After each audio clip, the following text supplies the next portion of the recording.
Welcome to Headlines in 5, where we unravel the globe's most pressing issues in digestible 5-minute videos.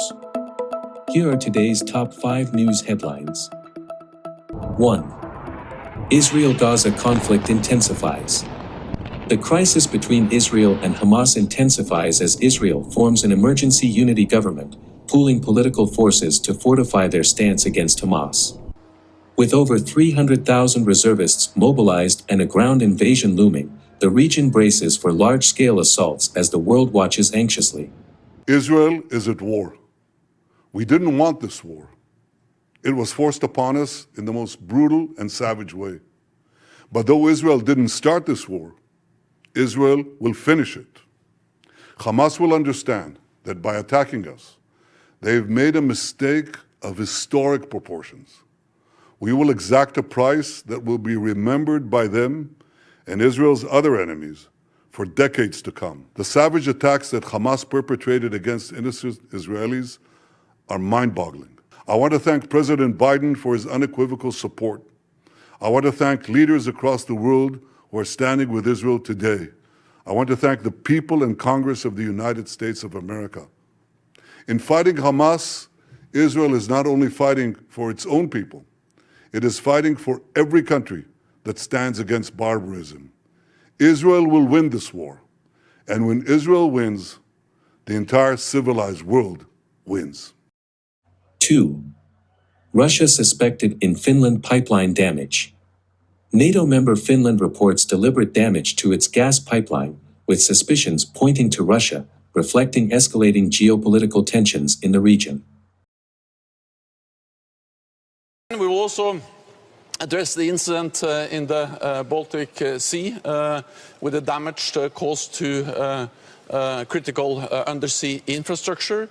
I spoke with President Sauli Niinisto and Prime Minister Kaja Kallas yesterday, and we are in close contact. The important thing now is to establish what happened and how this could happen. If it is proven to be a deliberate attack on NATO critical infrastructure, then this will be, of course, serious, but it will also be met by a united and determined response from NATO. 3. Myanmar refugee camp tragedy. A devastating artillery strike on a Myanmar refugee camp results in at least 29 fatalities, underlining the humanitarian crisis and the need for international intervention. 4. U.S. attendance at Beijing Defense Forum. In a move signaling thawing relations, the U.S. accepts an invitation to China's top annual security forum, hinting at a potential diplomatic rapprochement amid global geopolitical realignments. 5. Global reactions to Israeli crisis.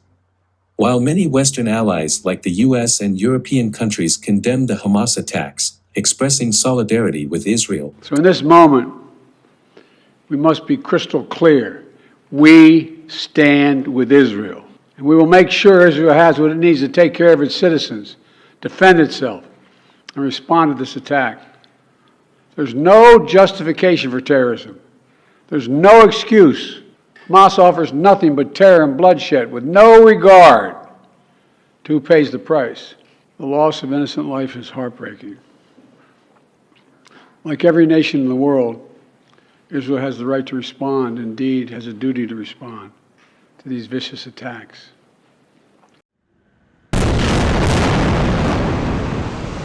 Countries from the Muslim world backed Palestine, blaming the Israeli occupation for the violence escalation.